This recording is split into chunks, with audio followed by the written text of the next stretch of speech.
दोस्तों, एक कहावत है कि नकल के लिए अकल का होना बहुत जरूरी है। अगर आपके पास अकल नहीं है तो आप नकल भी नहीं कर पाएंगे। बिहार की एनडीए सरकार ने तेजस्वी यादव के एक आइडिया का नकल करने की कोशिश की, लेकिन इस आइडिया के नकल करने के लिए उसने अकल का इस्तेमाल नहीं किया। तो नतीजा ये हुआ कि समय के पूर्व गर्भपात जैसी स्थिति हो गई। आज हक की बात इरशादुल्लाह के साथ में हम इस बिंदु पे बड़ी गहराई से चर्चा करने जा रहे हैं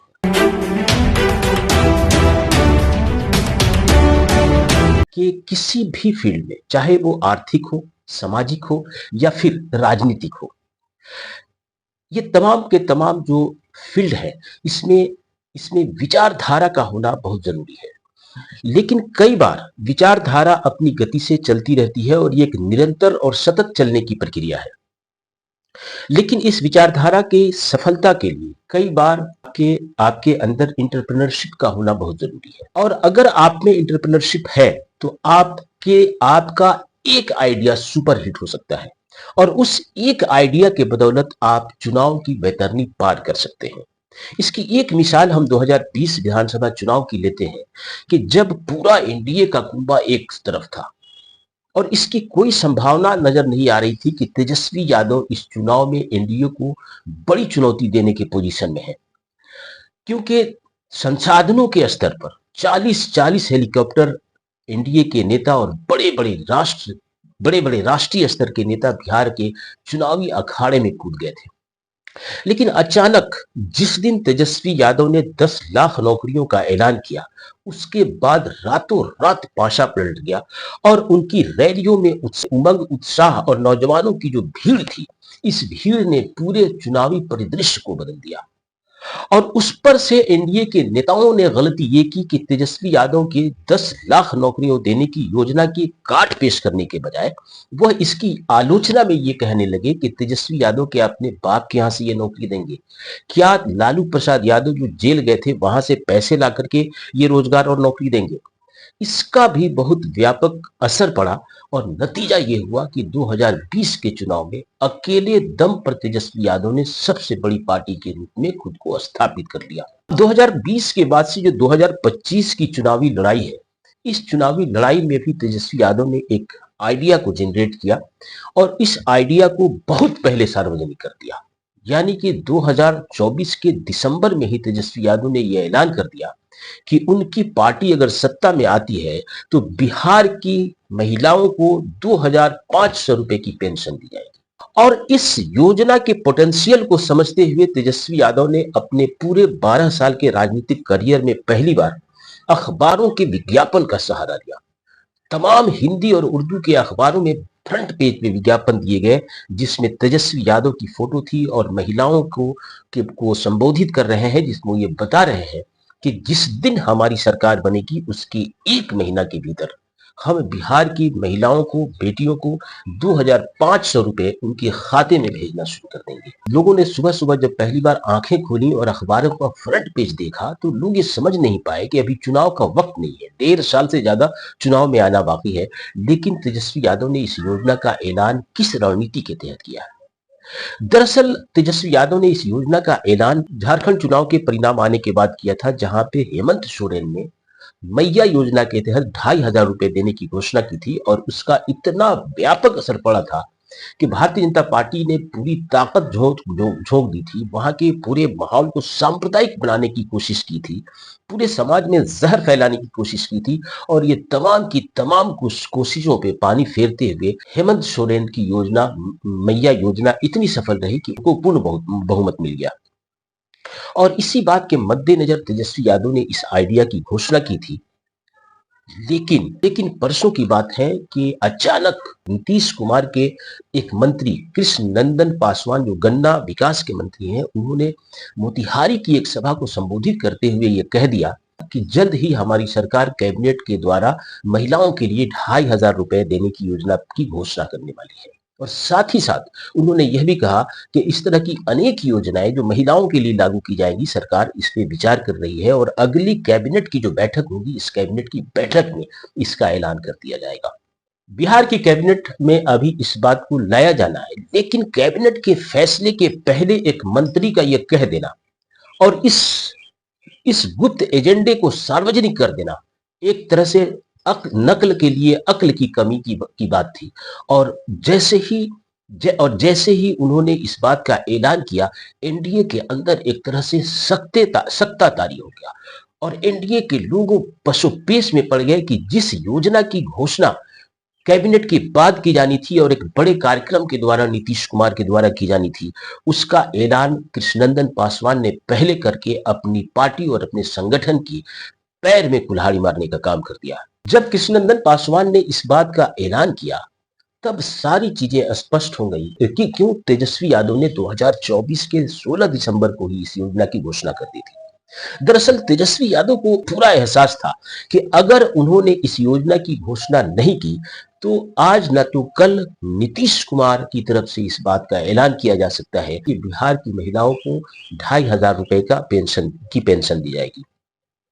इसलिए राजनीति में क्रेडिट लेने की का एक मुद्दा है और उस क्रेडिट लेने से पहले तेजस्वी यादव ने इस बात का ऐलान किया था।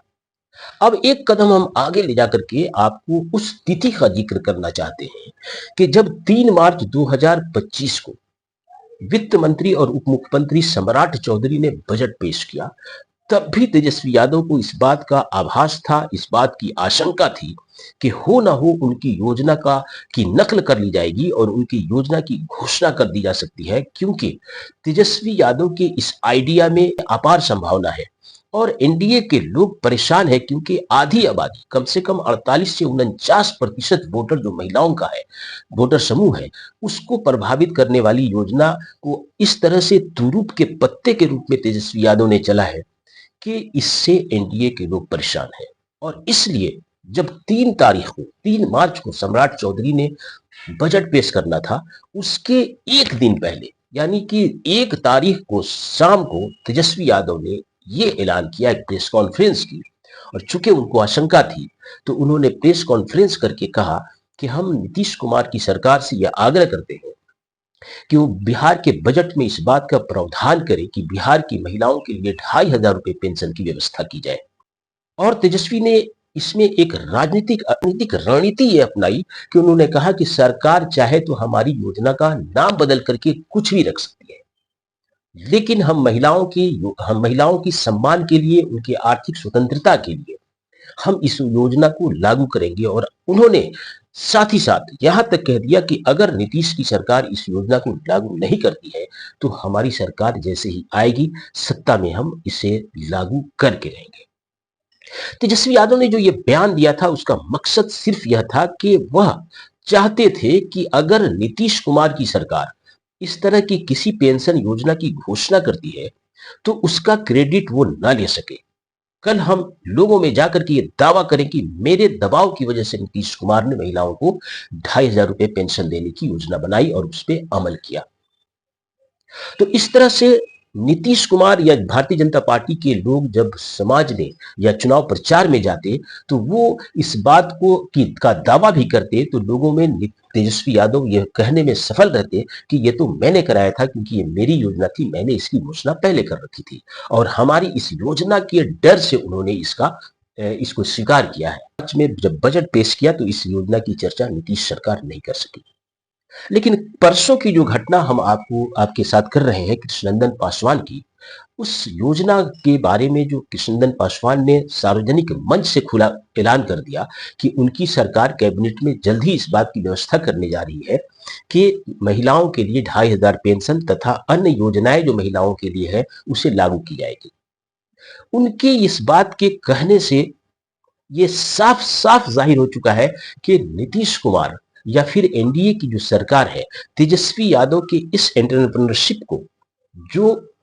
पॉलिटिकल एंटरप्रेन्योरशिप कह सकते हैं, उस पॉलिटिकल एंटरप्रेन्योरशिप से ठीक वैसे ही डर गई जिस तरह 2020 के चुनाव में तेजस्वी ने पॉलिटिकल एंटरप्रेन्योरशिप दिखाते हुए 10 लाख लोगों को नौकरी देने की बात कही थी।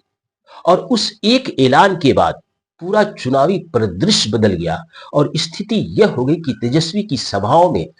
भीड़ में एक जोश था, एक उन्माद था और तेजस्वी के प्रति एक दीवानगी थी और उसका जब चुनाव रिजल्ट आए तो वो दिखा भी। हालांकि राजनीतिक विश्लेषकों का यह कहना है कि उस चुनाव में अगर कुछ उस चुनाव में कुछ हेरफेर हुआ, कई लोगों को, आरजेडी के नेताओं को हरवाया गया, नतीजे रोक करके रखे गए और लास्ट आवर में उन्हें हरवाया गया। प्रशासन की मदद से उसको हरवाया गया। अगर ये स्थिति नहीं बनती तो तेजस्वी यादव 2020 में ही मुख्यमंत्री बन गए होते। और अब बात जो 2025 की चल रही है, उसी तरह के पॉलिटिकल एंटरप्रेन्योरशिप का इस्तेमाल तेजस्वी ने किया था। और उसके लिए समय का जो 1.5 साल पहले चुना था, उसमें भी उनकी यह रणनीति थी कि भाजपा और जनता दल यू के जो नेता हैं, उनकी योजना के ऐलान के बाद अगर इस तरह की किसी योजना का ऐलान करते हैं तो वह लोगों में इसकी क्रेडिट नहीं लेने देंगे। और अब जब कृष्णनंदन पासवान ने इस बात का खुलासा कैबिनेट की बैठक के पहले कर दिया है, तो फिर इसके बाद अब तेजस्वी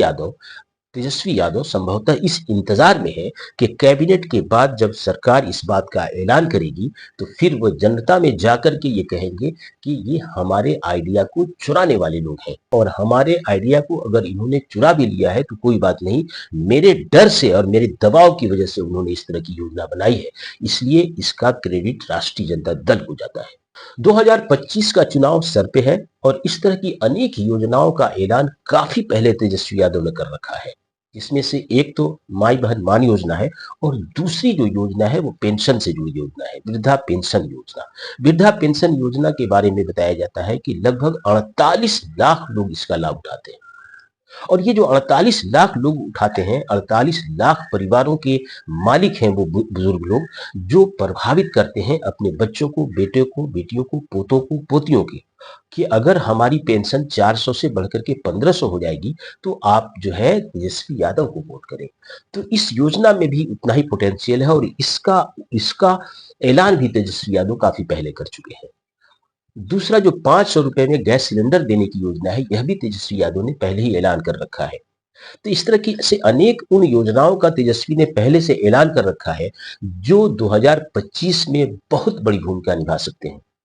लेकिन अब ये देखना है कि अगर आने वाले कुछ दिनों में कैबिनेट की बैठक के बाद नीतीश कुमार की सरकार इस तरह की किसी योजना का ऐलान करती है, जैसा कि कृष्णनंदन पासवान ने भरी सभा में कह दिया था, तो फिर उसके बाद बिहार की सियासत में क्रेडिट लेने का जो दौर शुरू होगा, तब ये देखना होगा कि उन योजनाओं का असल क्रेडिट किसे जनता देती है।